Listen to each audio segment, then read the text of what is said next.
Onimai is simply a masterclass in anime adaptation. A rare case where you can see a studio and a team taking a source material and taking it to a whole nother level. From the cute aspects, to the heartwarming aspects, to the animation, to the style, and so much more. I absolutely adore everything about Onimai, I'm Now Your Sister. Now, it's not without its controversies, of course, which we'll get into all this stuff and so much more with my review of Onimai, I'm Now Your Sister, a series that aired in the winter 2023 anime season.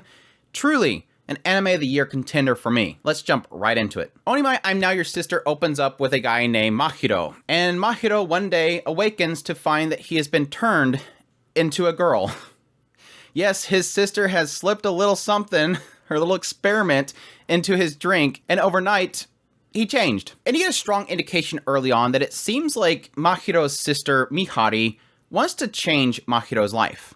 He's always been a shut-in. He spent his entire life really just cooped up in his room, looking at erotic stuff, and just not wanting to go out. He seems to be very proud of the fact that he's this home security system. He just doesn't leave his home. But not only that, but you get a sense that there was a bond between the two of them. She looked up to her older brother. She really pushed herself.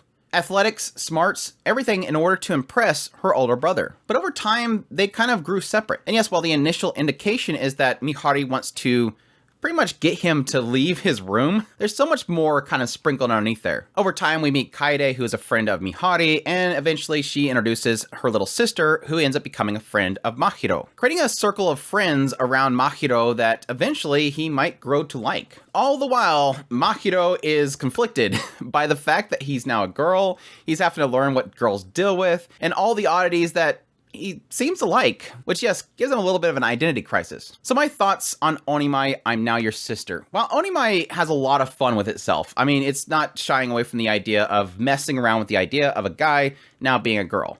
And despite a lot of the controversies that were around Onimai when it first started, having this petite girl that's in a lot of compromising positions, it never goes too far, in my opinion. I think the worst that you get is probably the intro, which has a lot of fun with poses. It's a goofy comedy with lighthearted skits and a little sprinkle of slice of life. At its core, Onimai has three core main elements to it. The first is obviously that Mahiro has been changed into a girl. In a lighthearted sense, it's about him learning the ins and outs of what it's like to be a female. Dressing differently, the expectations that females have, how you take care of your hair, those kind of things. It also comes with the struggle of the change in his taste and the allure of the feminine oddities in the world. And in a more heavier sense, it eventually leads to a struggle with whether or not he's okay with this. Whether he's okay with the fact that suddenly, I like this. I like dressing up. I like looking cute. I like taking care of myself now. And yes, my change in taste for eroge stuff is different.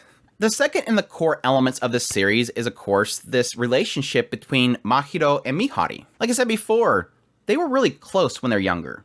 And yes, Mihari always desired to do things and impress her older brother. She loved whenever he doted on her.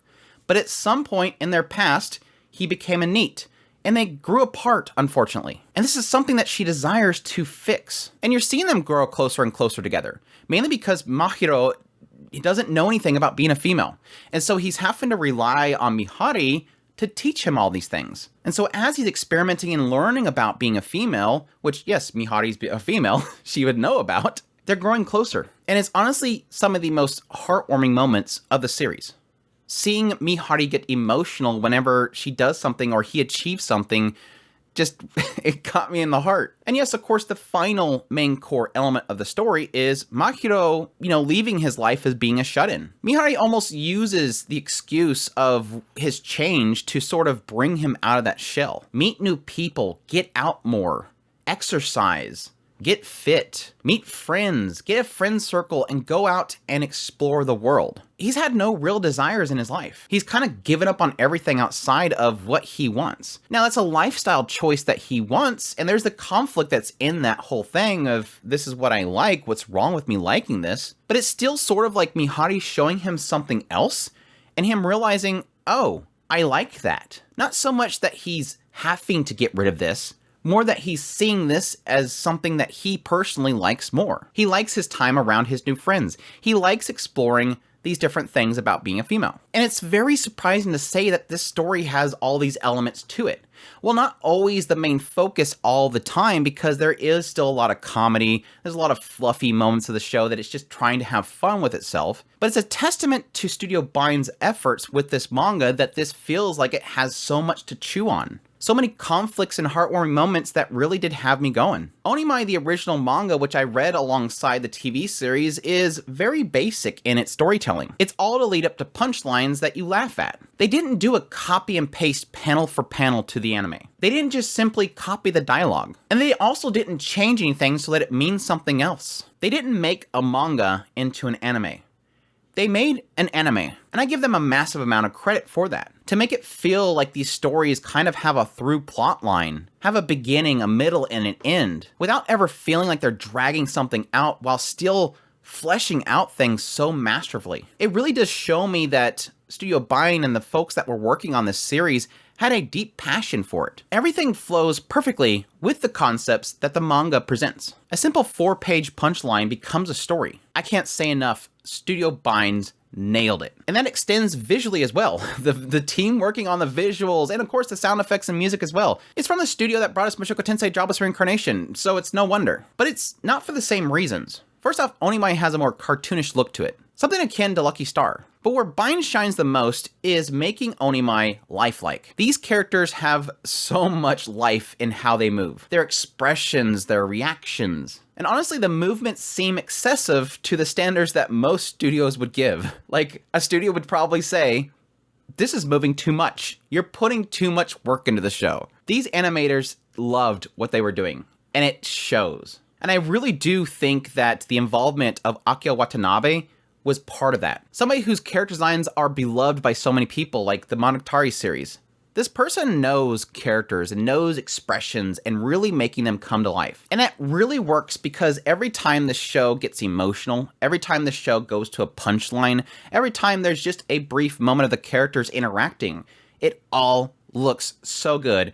And I fall in love with the characters every time they're on the scene. And yes, these characters are fantastic. I absolutely love Mahiro. I think the seiyuu they chose for him was perfect. Has a very raspiness to his voice, the panic state that he gets into, it all works so well. And I love seeing his character growth over time. Starting off from, like I said, a NEET who has this big shift in his life, realizing, you know, look, I'm kind of useless in my life. If I can help my sister in some way with her experiments, why not be a guinea pig? But over time, seeing him fall in love with what it is to be a girl and liking the cuteness of it, liking the characters around him, and never getting, like I said, over the line. For example, I mean, somebody obsessed with Eroge type of stuff, you would assume the first scene's going to be, okay, well, let's try out this new equipment. And Mihari quickly stamps it out by essentially telling him that his mind's going to be blown if he does it. And he gets afraid of it. Every time he has a subtle thought of something immature, he quickly pivots. He's not a perv, even though he came from a situation of being a perv. He's very respectful about what's going around him. Yes, he does get flustered here and there, but he's never like actively going after people. Yes, he's technically going back quite a few years in school, and yet it doesn't seem like he's actively going after or perving out about the situation. Again, he's becoming what he's been changed into. He's becoming a girl. And while he's conflicted by that, the focus really is on that new life. Never about the fact that Momiji is next to him and hugging him and him freaking out in an inappropriate way. Though it does sprinkle it here and there. His mind still does wander. Mihari, I absolutely loved. I loved his sister so much. And yes, you could say that she's evil for doing this to her brother, but she's got so much heart. Every time she would throw a birthday party, every time she was supporting Mahiro, every time she was helping him with a situation, he gets sick or something like that, she's so attentive. She's such a nurturing soul that I just absolutely adored. And she's really confident in herself, but it kind of makes sense because she's kind of a child genius. Kaede is big sis all around. Kaede was the biggest surprise because she was a Gyaru, and I expected her to come in and she was going to be too much. They did give her a little bit of an upgrade for the anime, but she just was a softie. Like, past my initial impressions of what she was going to be, she was a massive softie. She's just a big sister. She likes to nurture and take care. The moment that they were at the theater and she comes in there and helps Mahiro because he has an accident was like, I love this girl. Like, I love this girl so much. That extends to every character. Every character I loved. Momiji, very boyish, very kind of comforting, very jealous at times, was super cute. Asahi is just the Genki girl. She's just so fun. She's very oblivious to certain things. She's just super cute. And even Mio, who I had struggles with early on, I fell in love with her. I think despite the fact that she's a Fujoshi character, which I typically don't like, again, the writing, the animation, the presentation, I fell in love with every one of these characters. Again, it's a testament to the original writing, but more so to Studio Binds and their efforts. Michiko Yokote, who is just masterclass, did a series composition, and I think her writing came through. I just don't really have anything negative to say about the show, and that's ultimately, in the end, what led me to saying that this is a 10 out of 10 perfect show. It's an Anime of the Year contender. It's not going to be for everyone because I think certain people just, they can't disconnect that, and it feels uncomfortable with certain aspects of it. But at the same time, deep down, I just know this is a series that I personally beloved. Studio Binds is a great studio at presenting uncomfortable truths. This idea of presenting a story that at face value seems inappropriate to get into, but do it in a way that in the end is masterful. They didn't shy away from the uncomfortable aspects of this story while at the same time presenting a punchline that tells you, oh, this is all for a good reason. Yes, it starts out making you have a massive question mark, but in the end makes you go, this is a good thing. This led to something positive. And while I had a little bit of misgiving in the idea that they did cut some chapters that I would have loved to see adapted, like him losing his memory, the MMO gaming and him having a girly voice over this voice chat, him becoming a YouTuber, I'm a little bit disappointed. And I was very fearful that they were going to skip a certain chapter that was like really early in the series, but they bookended at the very end of the show, and it was perfect. It was a perfect spot to put it. Like I said, Studio Bind didn't just do a page-for-page adaptation. They weave this into a really compelling and well-put-together story. I absolutely love Onimai, I'm Now Your Sister. I highly recommend everybody check it out. If you like cute girls doing cute things, if you like some really great little story between two siblings, a sort of life-changing experience, great animation, great presentation, the list goes on. It just makes me really, really hope that we get another season, because honestly, I can't get enough of this. They did technically hint at a second season at the very end. They were on a train and it says next stop Onimai, and they're technically, I think, in the second cab of the train itself. So it says Onimai and then a two-way over here, but I don't know, we haven't got an official confirmation. It did do very well in Japan, despite it not doing well in the West. So it does give me a lot of hope. But again, it's going to have to probably be something that's going to come after we get another season of Mushoku Tensei. But I'm sure if they are going to have it, they're probably already working on it. But that's my review of Onimai, I'm Now Your Sister. Like I said, highly recommended. I'm never going to do this show justice.